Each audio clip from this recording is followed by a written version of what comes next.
अल्हम्दुलिल्लाह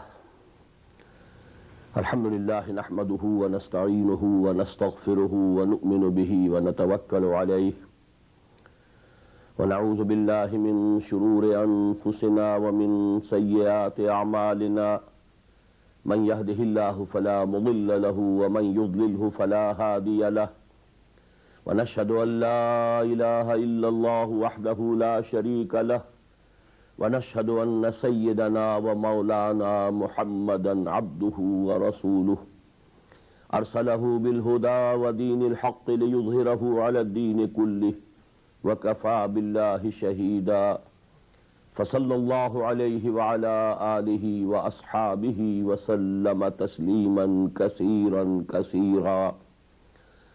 अम्मा बाद फ़क़द क़ाल अल्लाहु तबारक व तआला कमा वरद फ़ी अव्वल सूरतिल बक़रह अऊज़ु बिल्लाहि मिनश शैतानिर रजीम बिस्मिल्लाहिर रहमानिर रहीम अलिफ लाम मीम ज़ालिकल किताबु ला रैब फ़ीहि हुदल लिल मुत्तक़ीन अल्लज़ीना युमिनूना बिल ग़ैबि व युक़ीमूनस सलाता व मिम्मा रज़क़नाहुम युनफ़िक़ून वल्लज़ीना युमिनूना बिमा उन्ज़िला इलैका व मा उन्ज़िला मिन क़ब्लिक वबिल आखिरति हुम यूक़िनून उलाइका अला हुदम मिन रब्बिहिम व उलाइका हुमुल मुफ़्लिहून। वक़ाल तबारक व तआला कमा वरद फ़ी आखिर नफ़्सिस सूरह आमनर रसूलु बिमा उन्ज़िला इलैहि मिन रब्बिहि वल मुअ्मिनून कुल्लुन आमन बिल्लाहि व मलाइकतिहि व कुतुबिहि व रुसुलिहि ला नुफ़र्रिक़ु बैन अहदिम मिन रुसुलिहि वक़ालू समिअना व अताअना गुफ़्रानक रब्बना व इलैकल मसीर। वक़ाल अज़्ज़ व जल कमा वरद फ़ी वस्तिस सूरह लैसल बिर्र अन तुवल्लू वजूहकुम क़िबलल मशरिक़ि वल मग़रिब वलाकिन्नल बिर्र मन आमन बिल्लाहि वल यौमिल आख़िरि वल मलाइकति वल किताबि वन नबिय्यीन।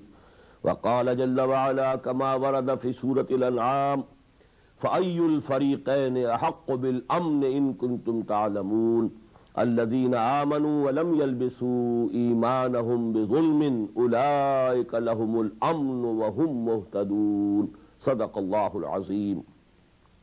व अन तलहत इब्न उबैदिल्लाह रज़ियल्लाहु तआला अन्हु क़ाल अन्नबी सल्लल्लाहु अलैहि वसल्लम कान इज़ा रअल हिलाल यक़ूल अल्लाहुम्मा अहिल्लहु अलैना बिल अम्न वल ईमान वस सलामति वल इस्लाम। रवाहुल इमाम तिर्मिज़ी रहमहुल्लाह। रब्बि इश्रह ली सदरी व यस्सिर ली अमरी वहलुल उक़दतम मिन लिसानी यफ़क़हू क़ौली। अल्लाहुम्मा रब्बना अलहिमना रुश्दना व अइज़ना मिन शुरूरि अनफुसिना। अल्लाहुम्मा रब्बना नव्विर क़ुलूबना बिल ईमान वश्रह सुदूरना लिल इस्लाम व वफ़्फ़िक़ना लिमा तुहिब्बु व तर्दा। आमीन या रब्बल आलमीन। Dear brothers and sisters and sons and daughters in Islam, with the name of Allah, we begin with this series of lectures on the main themes of the Quran. The most basic and the most important theme of the Quran is what is Imaan. So I propose to give 4 lectures of 1 hour each on what is Imaan. Then inshallah we shall try to understand the converse of Iman and Tawheed, that is Shirk. Then you know this Iman, because it is an ideology, it's a Weltanschauung in the German philosophical terminology, it's a worldview. It takes the form of a social order, a whole politico-socio-economic system that is called the system of Khilafah. So we should try to understand what that Khilafah is and how it can be implemented. Then there are 2 more subjects which are very important and basic, and that is what is jihad, what is meant by jihad fi sabilillah, what are the different levels of jihad and what are the requirements and prerequisites of each level. And finally we shall try to understand what is nifaq, according to the Quran and the Sunnah of Muhammad sallallahu alayhi wasallam. So, with the name of Allah and praying Him that He gives me the strength to fulfill what I have decided to do, and I also solicit your help by concentrating your attention and praying to Allah subhanahu wa ta'ala that He gives me the ability and the strength to do what I intend to do. So now please let us start with our discussion regarding Iman. I propose to discuss this issue under 10 headings, and let me give you the list of those headings in the very beginning. Number 1, what is the literal meaning of the word Iman? Number 2, what Iman means as a basic term of Quran. That is to say, what is the technical definition of Iman? Number 3, what is the subject matter of Iman? Number 4, the main articles of Iman or main articles of faith and their relative importance as compared to each other. Number 5, 2 aspects of Iman, that is the legal Iman and the real Iman. What are the differences between the two? Number 6, the relationship between Iman and Amal, whether these two things are separate entities or they are an organic whole. What is the connection, the relationship between the two, the Iman and the Amal, the faith and the deeds. Number 7, the solution of the age-old controversy, whether Iman increases as well as decreases, or it neither increases nor decreases. Number 8, the relationship between Iman and Amn, that is internal tranquility and peace. Number 9, the relationship between Iman and Jihad fi sabilillah. Are they related to each other or not? Is Jihad essential prerequisite of Iman, or is it included in the very definition of Iman? Lastly, number 10, how to get real Iman and where to get it from. So you must have appreciated that we have to go a long way. This is a list of very important topics. At the same time, you must have appreciated how neglected this issue has been. We have been under a wrong notion that we have Iman.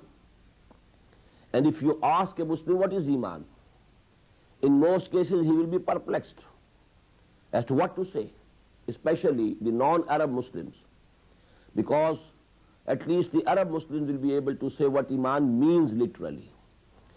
But the non-Arab Muslims, especially people from the Indo-Pakistan subcontinent, they will be just perplexed at this question, and they will say Iman is Iman, that's all. We can't say anything more regarding Iman. Now I have given you the list of the 10 most important headings of what Iman is, because my diagnosis is that actually where we are lacking, the whole Ummah, is this place that we don't have the real Iman, the Iman which reaches conviction.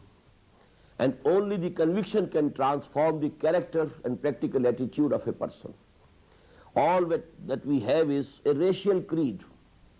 We profess to believe in certain things, and that is also only because we were born of certain parents, because they believed in certain things. So actually, our Iman at the present time is a racial creed. It's not a conviction with us. And that is why the condition of the Ummah, because the Quran says at one place, Antumul alana in kuntum mu'minin. O Muslims, la tahinu wa la tahzanu. Don't have any fear. Don't be anxious. Don't have anxiety. You will remain supreme if you are real mu'mins. Antumul a'lana in kuntum mu'minin. A'lan is plural of a'la. A'la is the one who is supreme, who is above all. Subhana Rabbiyal A'la. We use this word in our sajda, in our prostration. So A'lan is the plural of A'la. Antumul A'lan in kuntum mu'minin. Allah subhanahu wa ta'ala says, you will be supreme. You will dominate the earth. if you are real mu'min, and we are not dominating, we are being dominated. We have been put to extreme humiliation. We have no honor in this world. So actually, this proves, and this is an ample proof for that we don't have the real Iman. Because Allah subhanahu wa ta'ala cannot tell a lie. Ma'azallah, whatever He has said is true. Antumul a'launa in kuntum mu'minin. And we are not a'laun. Actually, we are, the humiliated ones. So what does it mean? That we don't have the real Iman. So now, I start with the first discussion as to what is the essential meaning, literal meaning of the word Iman. First of all, let me make a point. The Arabic language is very mathematical language. And the 99.9 recurrent % words of this language are derived from a 3-lettered root. A very small number of the words, they come from a 4-lettered root. A few are from 5-lettered. But mostly, as I told you, 99.9% words, they are derived from a 3-lettered root. And from that 3-lettered root, so many words can be formed and framed at different patterns, which they call in Arabic the awzan. So, but every word is connected literally and in meanings to the basic root from which it is derived. The most simple example of that is ilm. And even those who don't know Arabic, they can frame so many words which are derived from this word, this 3-lettered root of ilm. We know the word alim, who has knowledge, who has ilm. Ma'loom, the thing which is in the knowledge of somebody, which is known by the people. It is ma'loom. Then we have allama, the most knowledgeable person. Then we have muallim, who teaches knowledge to others. Then it is muta'allim, who is getting knowledge, who is trying to get knowledge. Istilam, to get information. So many words. Ta'aleem, to educate others. Ta'allum, to get knowledge for your own self. Istilam, to ask others to give you some knowledge. So all these words, they are derived from the same word, same 3-lettered root, ilm. And the connection remains there between all these words and the root from which it has been derived. The best, simile is that of a tree. And Quran has given this simile, Masalu kalimatin tayyibatin kashajaratin tayyibatin asluha sabitun wa faruha fis sama.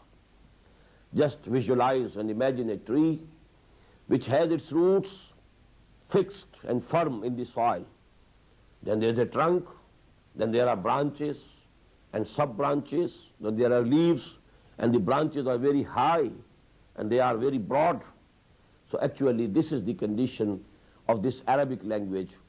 Every word being derived from a 3-letter root. But from that there are branchings. So many words can be derived. And they are so many in number.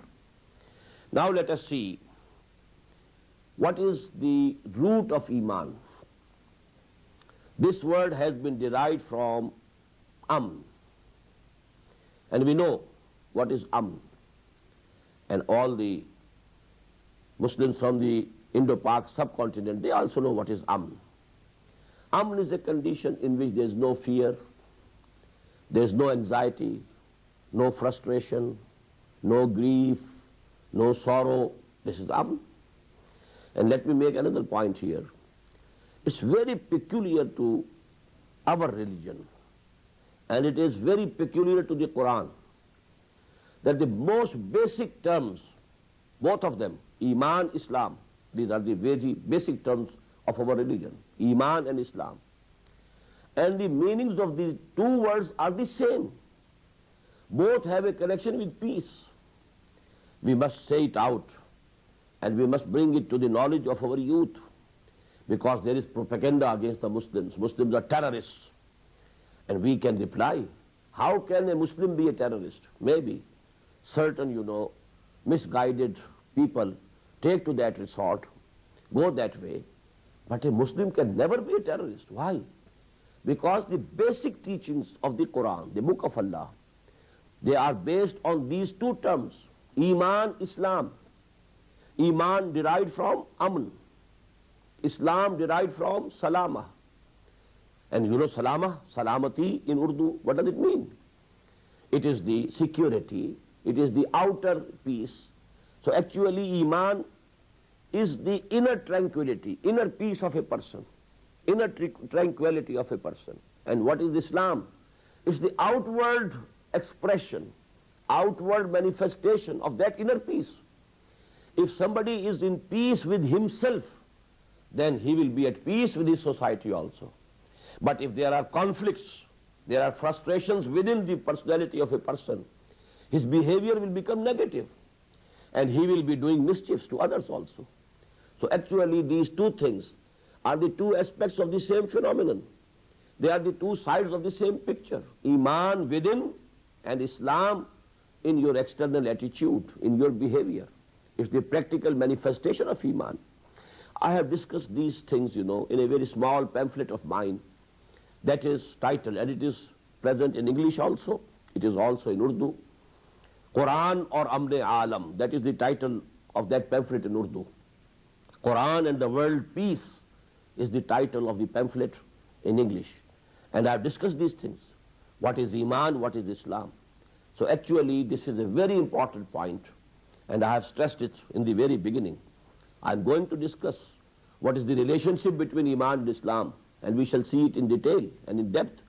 But in the very beginning I decided to make this point, that it should be brought home to all Muslims, and it should be taught to our youth that our basic terminology, the two most basic and fundamental terms of our religion, they are Iman, derived from Aman, Islam from Salama, Salamati in Urdu we can call it.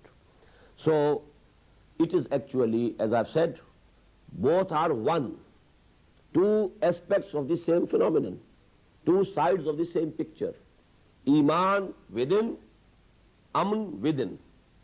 Islam in our external manifestation and attitude, in our social behavior. Now, what is the meaning of this root according to the Quran? Let us now turn to Quran. Quran says at many places, La khawfun alayhim wa la hum yahzanun. For example, in Surah Yunus alayhi salatu wassalam, Ala inna awliya Allahi la khawfun alayhim wa la hum yahzanun. So actually, this is the definition of Aman. If a man is saved from fear, and number two, from anxiety and grief and sorrow, what does it mean? He has the Aman, the inner peace and the inner tranquility. Now in Arabic language, Amena ya'manu amnan. This means to be in peace yourself. Amena ya'manu amnan wa amanatan. And the ismul fa'il from this is aminun. Aminun means a person who is in aman, who is in peace. لَتَدْخُلُنَّ الْمَسْجِدَ الْحَرَامَ إِنْ شَاءَ اللَّهُ آمِنِينَ مُحَلِّقِينَ رُؤُوسَكُمْ وَمُقَصِّرِينَ لَا تَخَافُونَ. Allah subhanahu wa ta'ala promised the Muslims that you will enter the Masjid al-Haram, the sacred mosque at Mecca, and in a condition that there will be no fear for you. You will be in Aman, Aminina. So Aminun means a person who is in Aman. Then Amana yuminu imanan. This is from Babul If'al. This means to give Iman, to give Aman to others, to give peace to others. And the Ismul Fa'il here is Mu'minun. And you must have recalled that one of the beautiful names of Allah subhanahu wa ta'ala is Al-Mu'min, as we have it in the last but one ayah of Surah Al-Hashr. هو الله الذي لا إله إلا هو الملك القدوس السلام المؤمن المهيمن العزيز الجبار المتكبر. So there are two names included. This is a very peculiar ayah. There is no example in the whole of Quran 9 names of Allah subhanahu wa ta'ala are included in one ayah. Huwa Allahu alladhi la ilaha illahu. Allah, Al-Malik, Al-Quddus, Al-Salam, Al-Mu'min, Al-Muhaymin, Al-Aziz, Al-Jabbar, Al-Mutakabbir. 9 names of Allah subhanahu wa ta'ala included and mentioned in one ayah.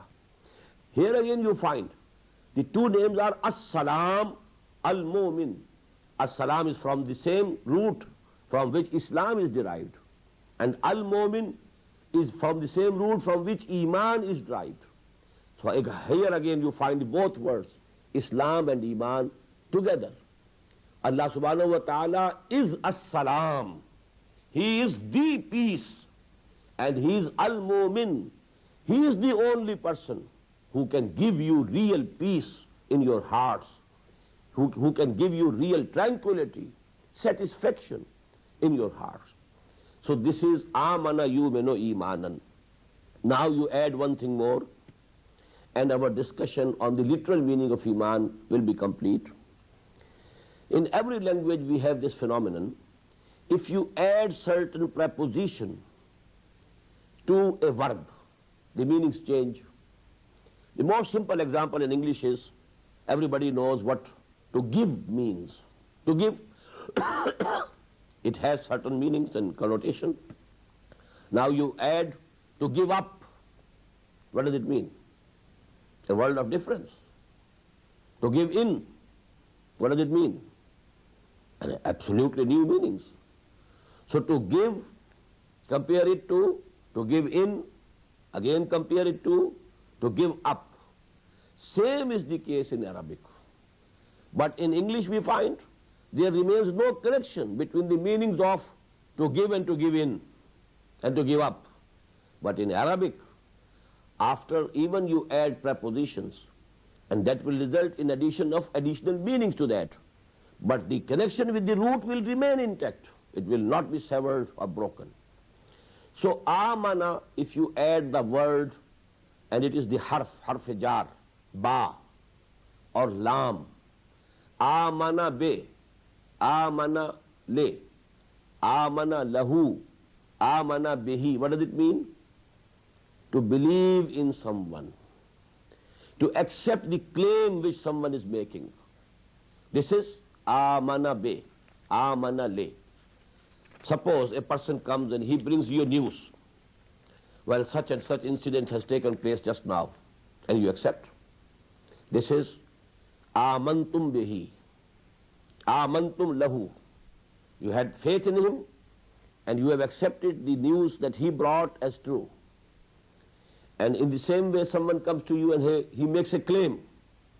For example, well, I am a very experienced physician, I can treat you.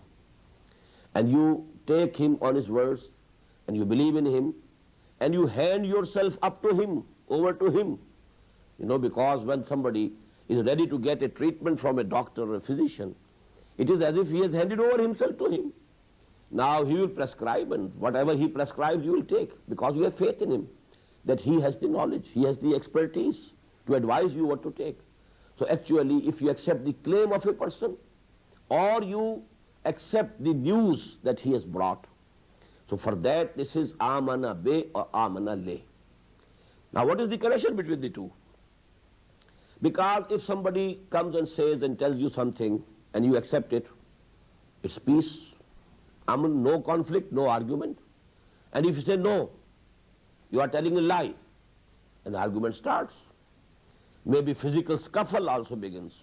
It's just possible. He says, no, what I am saying it is true. And you say, no, what you are telling is a lie. So there is, now aman is finished. Now there is an argument, there is a conflict, and it can go to any extent. In the same way, somebody comes and says, and makes some claim about himself, you accept him. Okay, we accept your claim. So there's peace, you have given him peace. But if you contradict his claim, no, it's not so. We don't accept you as such. So there is an argument, there is a conflict, and again, let me say, this conflict can go to any extent, to a physical scuffle even. So the connection remains here. Amana bihi, they have faith in him, they believed in him. They accepted his claim. So this much should suffice regarding the literal discussion on the meaning of the word Iman, derived from the three-lettered root Aman. Amana yamanu amnan, to be in peace yourself. Amana yuminu imanan, to give peace to someone else. Amana be, amana le, to believe in someone and to accept his claim. Now we go to the second heading of our discussion. What is the technical definition of Iman? What this means as a term. And here again let me give you a basic principle. Because you know, Quran was revealed in Arabic language. So all its basic terminology has been derived from Arabic language. But Quran has picked and chosen words from the Arabic language and then added to those words additional meanings to make them the terms. As you know, in every science, in every field of knowledge, there is a peculiar terminology. You must be familiar with the terminology. If you want to study physics, you must know the basic terminology which are used in this science. If you are going to study chemistry, you must know the basic terminology of this science. In the same way, every science, whether it is political science, social sciences or physical sciences, everything has its own peculiar terminology. So Quran has also its own peculiar terminology. But this terminology is based on the words that Quran picked and chose from the vocabulary of the Arabic language, which was existing before Quran was revealed. So now Iman, it has a literal meaning. And Iman as a term, as a basic terminology of the Quran, it has a specific meaning. Now what is it? Al-Imanu tasdeequ bima jaa bihin nabiyyu sallallahu alayhi wa sallam. Iman technically means to believe in the prophets of Allah, to accept their claim that they are prophets of Allah. Whatever they are saying is not from their own minds, their own thinking, their own logic. It is from Allah subhanahu wa ta'ala. It was revealed to them. So if you are accepting their claim of prophethood or messengerhood of Allah subhanahu wa ta'ala, and on that basis you accept whatever they are telling you, it is Iman. Tasdeequ bima jaa bihin nabiyyu sallallahu alayhi wa sallam. And for us, the most important is the Prophet Muhammad sallallahu alayhi wa sallam. Because you know, the guidance of Allah subhanahu wa ta'ala that became complete in the messengerhood of Muhammad sallallahu alayhi wa sallam, in the prophethood of Muhammad sallallahu alayhi wa sallam. It became complete in the Quran. Al-yawma akmaltu lakum deenakum wa atmamtu alaykum ni'mati wa raditu lakum al-islam deena. To have faith in Muhammad sallallahu alayhi wa sallam, to believe in him and to accept whatever he says is the technical meaning of Iman. And let me quote here Allama ibn Hajar Asqalani rahimahullah. He has defined it. Al-imanu lughatan at-tasdeeq. Literally speaking, Iman is tasdeeq, to believe in someone. Wa shar'an, and in our shara, according to our basic terminology of our deen, tasdeequr rasula bima jaa bihi an rabbihi. It is to accept and believe in the messenger of Allah, in whatever he is saying from Allah subhanahu wa ta'ala. Wa hadha al-qadru muttafaqun alayh. And this definition is agreed upon by all the Muslims. There is no controversy, no difference of opinion regarding this definition of Iman. Now, if we analyze further, whatever the prophets brought, it can be divided into two parts. First of all, the knowledge of some metaphysical truths, metaphysical realities of this universe. And number two, practical guidance. Do this, don't do this. This is halal, this is haram. You can eat this thing and not this thing. You can drink this thing, but not this thing. You can go this way, but not that way. You can have the satisfaction of your sexual urge under these rules, but not beyond them. So this is actually the practical guidance that they have brought. So we can divide what the prophets brought to us. It can be divided into two. The knowledge of metaphysical realities of this universe. I will enumerate them later on. And number two, the practical guidance, the do's and don'ts, which we call, the awamir and nawahi. These are the ahkam sharia. These are the rules of the sharia, which you have to follow and observe. But now the term Iman is reserved for the first type of the teachings of the Prophet. This Iman, although technically it includes, everything that was brought by the Prophets, but it is reserved in usage, for the knowledge of the metaphysical realities and truths which the Prophets, alayhimus salatu wassalam, they brought. And again, another point, there have been differences between the practical guidance and the sharia of different prophets of Allah, different messengers of Allah. As we know, the sharia of Musa alayhi salatu wassalam and the sharia of Muhammad sallallahu alayhi wasallam, there are minor differences. The form of prayer that Allah subhanahu wa ta'ala prescribed for us, 5 prayers a day, and the form, in every rakah, the sequence of the events, that is different from the prayer that was prescribed for the former ummah. In the same way, we know the different rules of Sawm, fasting. The rules for the former ummah were different, and the rules for this ummah are different. They had no concept of sihri, suhoor, to eat during the night. Once they went to sleep, their Sawm, their fasting began. But here in our sharia, there is emphasis. Tasahharu fa inna fi suhoor barakah. Must eat something before dawn, because in this eating and drinking before dawn, there is barakah. So there is a fundamental difference between the rules of sharia, sharia of Moses alayhi salatu wasalam, and sharia of Muhammad sallallahu alayhi wasallam. So regarding the practical guidance, there have been differences, but regarding the metaphysical truths, there has been no difference whatsoever. It's the same from Adam alayhi salatu wasalam till Edam. Edam in Persian means this time. From Adam till Edam, or you may say specifically from Adam to Muhammad alayhi salatu wasalam wa sallallahu alayhi wasallam, there has been no difference whatsoever in the metaphysical truths which were revealed by these prophets. That is to say, the subject matter of Iman has been the same, although the practical guidance has been changing. Now we come to the third subject. What is the subject matter of Iman? And this is important as well as interesting. And I have to make a few preliminary points first. Number one, there are 2 types of human beings. There have always been 2 types of human beings. There are 2 types of human beings, and there will always be 2 types of human beings. Most of the people, most of the humans, they are followers. In whichever society they are born, they accept the norms of that society. They don't question them. Why do we believe in this? They accept whatever their parents believe, and they start, in the journey of their life. They don't question. How do you believe it? And why do you believe it? And why should I accept anything only because you believe in those things?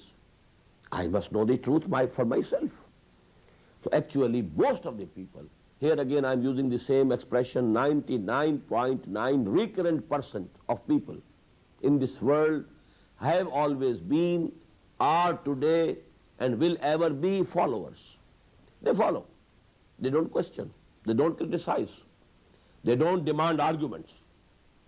But there have always been and will always be, although in minority, a microscopic minority, some people who question, why should I believe this? How come? How do you believe these things? So these people, you may call them, the intellectuals, although they are a microscopic minority. Actually, they are the pacemakers. They strive to get the truth for themselves, to have the knowledge for themselves. They make research, then they argue, they make a comparative study. Then whatever they accept, it is usually followed by others. Let me give you two examples, rather three examples. And let me start from the East. Imagine, who was Siddhartha Gautama Buddha, a prince, and living in a palace, brought up in a palace. He was the would-be king of that kingdom. That was quite a big kingdom. But that was a person of that time. He started thinking, what we believe, is it correct? Especially, why is there suffering in this world? He saw a blind man who was born blind. What was his fault? Why he was born blind? And he saw, an infant dying, and the parents standing by the side of that infant. Can't do anything. They know our beloved child is going, but they can't do anything. All this suffering, can there be any salvation? Can man be saved from this suffering? So that was the starting point of his inquiry into the reality and truth. What are the basic truths of this universe? So that was the reason why he left his palace. At the prime of his youth, he was 30 years old, married, left wife sleeping, and an infant son was also sleeping by the side of the mother. All the things, which a person loves in this world, the comforts and luxuries of the palace, a young wife, and now an infant son also, left everything, went out into the wilderness. This is the word of the Bible, a cry from the wilderness. It is used for Hazrat Yahya alayhi salatu wassalam. So he went into wilderness. And how many years? For about 40 years, he kept roaming about to this rishi and to this muni and to this learned person and to this person. Now I don't know exactly the conclusions which he reached, and we can't say, because there are different sects of the Buddhists, and all of them, ascribe different things to Buddha. And because he belongs to an era before Christ, so it's very difficult, and that his teachings are, preserved. So I only wanted to give an example. There have been people who want to know the things for themselves, to have a direct knowledge of the basic truths of this universe. And they can sacrifice everything for that. The comforts of a palace, the luxuries of a palace, the would-be, the future, that he would be the king or the ruler of that kingdom. But he gave up everything to have the knowledge of the reality. Now let me give to the West. It's a well-known fact, you must be knowing. What happened to Socrates? Socrates. He was a thinker, a philosopher. He didn't accept what the society believed. He thought himself, he pondered over those things himself. He argued with himself. Then he reached certain conclusions. And then he started preaching. This is what I believe. To me, it appears it is like that, not according to what you believe. So there was, a controversy in the society. And then the society reacted. He was, he had to appear in a court. And the verdict of the court was, we can allow you to believe in anything you like, but we can't allow you to preach. We can't give you the freedom to challenge our beliefs and our, ideas. You can keep your ideas to yourself. You have to keep your mouth shut if you want to live. And if you can't keep your mouth shut, then this is the cup of the poison. You have to take it here and now. And you know what was the decision? He said, I can't live without saying what I believe, without preaching to others the knowledge that has come to me. I can't live. Life is meaningless. So I prefer to take this cup of poison. He took it there and then died. Now let me come to the third example, and this is from the Middle East. Who was Salman Farsi? Radiyallahu ta'ala anhu. He was born in Iran, and the people worshipped fire. And he was born in the house of a priest, just like Hazrat Ibrahim alayhi salatu wassalam. He was born to Azar. And Azar, you know, he was a priest. He used to make idols. The same was the case here. A custodian of a place of worship. Hazrat Salman radiyallahu ta'ala anhu was born to him. But then he said to himself, it is ridiculous. We burn this fire, we add fuel to it, we light this fire. If we don't add fuel to it, it can't continue burning. And then we stand, folded hands before this fire, and you ask the blessings from this fire. It's ridiculous. I'm not ready to accept it. What was the fate? He had to leave his home and heart, just as the father of Hazrat Ibrahim alayhi salatu wasalam said to him, Araghibun anta an alihati ya Ibrahim? La illam tantahi la arjumannaka wahjurni maliya. This is in Surah Maryam alayhi salam. Are you leaving my gods, the gods whom I worship? You don't want to worship them? No, I will stone you to death if you don't change your attitude, or you have to leave this house. Go away from my sight. Wahjurni maliya.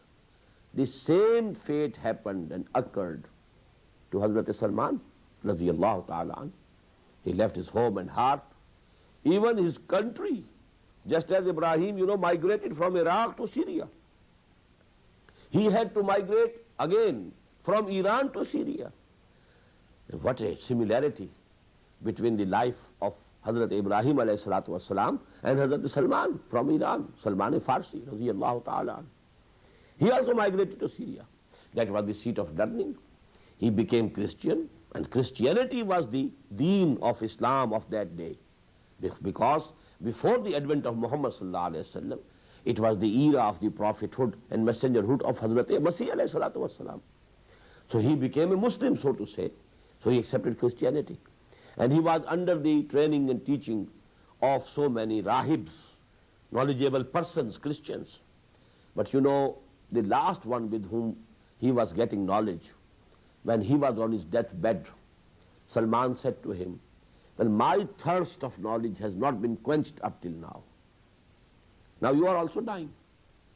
Where do I go after you? And then that rahib, he said, my knowledge tells me that the time of the appearance of the last prophet has come near. And he will appear towards the south, in the lands of the dates. So go there, try your luck. If you are sincere, maybe that Allah subhanahu wa ta'ala takes you to him, and your thirst for guidance and knowledge is quenched. So after that rahib died, Hazrat Salman, he started his journey with a caravan towards the Arabian Peninsula, the land of the dates. But that caravan was looted, attacked by robbers. Salman was taken a prisoner, and what did the prisoner mean at that time? A slave. He was sold, but his purchaser was a Jew of Medina. So he reached Medina anyhow. There he heard that someone at Makkah had made a claim. He has made a claim that he is a prophet. But now he is tied in the chains of slavery. He can't go. He can't move. He's a slave now. So he kept waiting. And I do say these words about Salman radiyallahu ta'ala anhu. In Urdu we say that Kuan aaya hai chalkar pyase ke paas. Pyasa was Salman. Kuan was Muhammad sallallahu alayhi wa sallam. The well came over to the thirsty. In the case of Salman, Muhammad sallallahu alayhi wa sallam migrated to Medina. And thus, the desire of Hazrat Salman was fulfilled. I can't go into further details. They are very interesting incident. how he approached the Prophet ﷺ, the question that he asked. He had an identity told to him that this will be the identity of that Prophet. And he, he fulfilled and he satisfied himself that he is really the person to whom he had referred. So these are the three examples of those persons who don't accept things, only because people believe in them, only because their parents believed in them. They question something, they criticize them, and then they want to know the truth for themselves. And they are ready to sacrifice everything for that cause. Everything which is, loved by people, but they can sacrifice all those things for the sake of gaining the truth, the knowledge of the truth. Now, let me make another point here. These people, such people, whatever truth comes to them, then they preach. And now the followers follow them. Mostly not in their lifetime, but after them, all the people in the world, how many people are Buddhists? At least they claim to follow Buddha.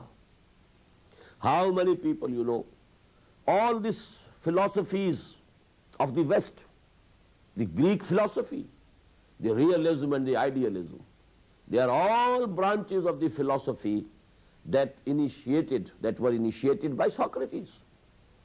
Because Aflatun, Plato, was a disciple of Socrates. Then Aristotle, Aristoteles, he was a disciple of Plato, Aflatun. And there are only two branches of philosophy, either realism, which starts with Aristotle, or idealism, which starts from Plato, Aflatun. So all the Greek philosophy, all the Greek philosophers later on followed Socrates. But what happened to Socrates himself in his lifetime, I have told you. Same is the case of Muhammad sallallahu alaihi wasallam.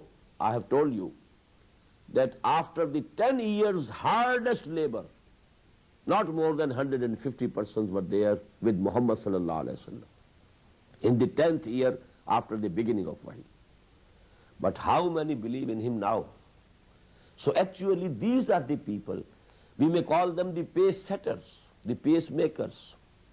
They have set the channels on which then humanity is treading and going. So they are the people who set channels of thought, lines of thought, and then the people, generally they follow those lines and they follow in the footsteps of these people. Now, let me come to the questions. What are the basic questions to which these people, the thinkers, the sages, the philosophers, they have been addressing, they have been grappling with? What are those questions? Number one, what is this universe?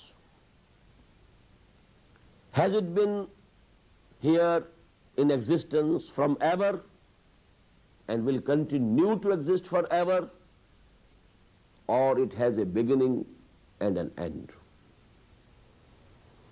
If it has a beginning and an end, then there must be some creator. Who is that creator? How can we know that creator? What are the attributes of that creator? We must know for ourselves. Can we have any contact with that creator? Can we approach him? Then number two, who are we? Are we just like animals? Or is there any qualitative difference between us and the animals? We find so many things common between us and animals. The animals have to eat, feed themselves, to preserve themselves. Preservation of the self. We also need food. Animals required rest. We also require rest. Animals sleep. We also sleep. Animals have sexual desire for the preservation of their species. We also have a sexual desire. So many things are common between animals and us. But are we only quantitatively different from animals, or is there any basic and qualitative difference between us and the animals? Number one. Then what about our life?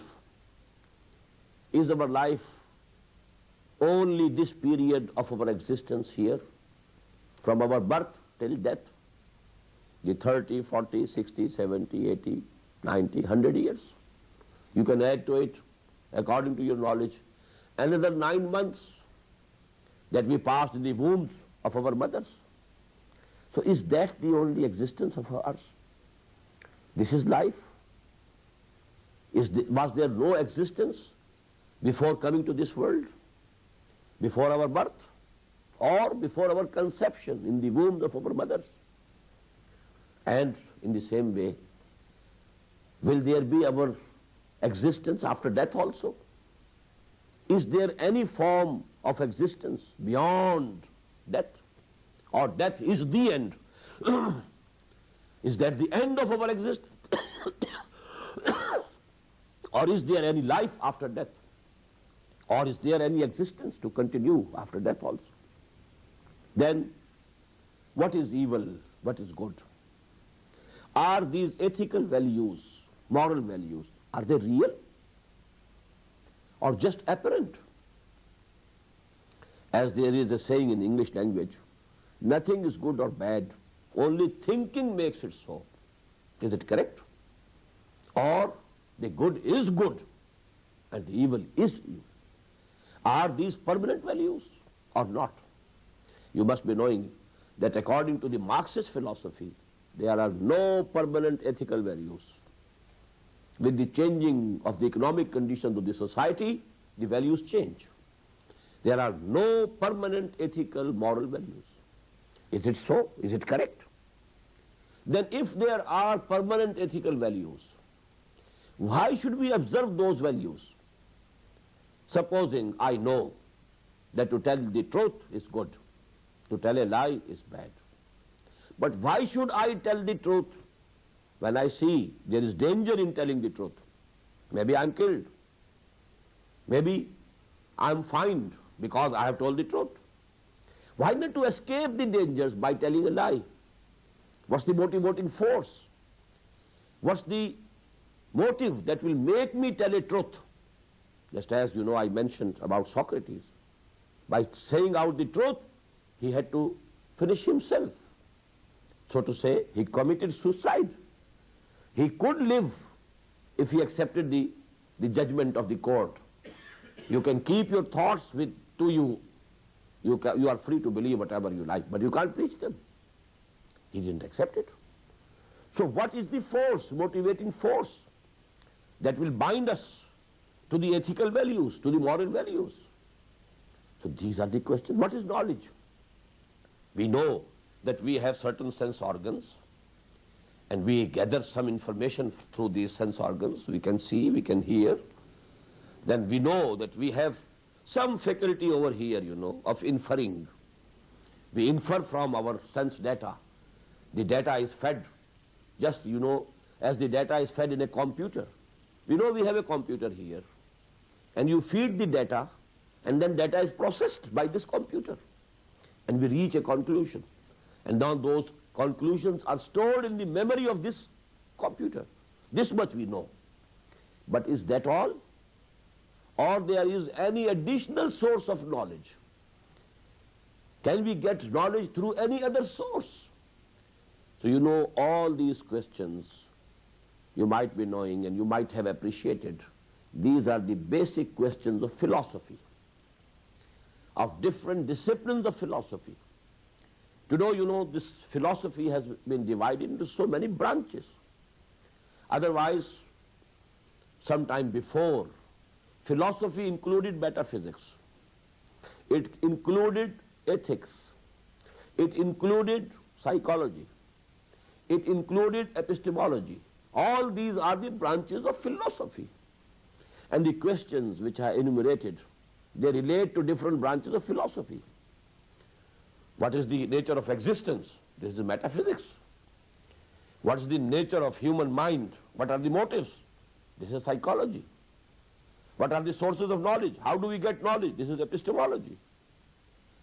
Whether there are permanent ethical values or not, or what are the motivating forces to be moral in your attitude, to have a moral attitude, and to act according to the ethical values. This is ethics.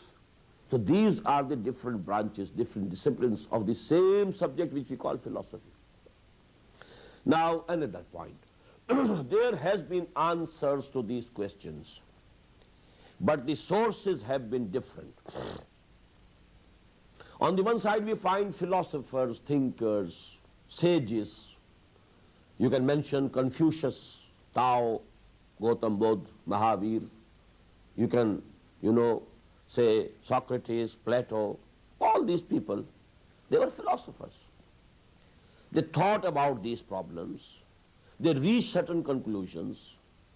Then they arranged those ideas into a logical system, and that is called, this is the philosophy of Plato.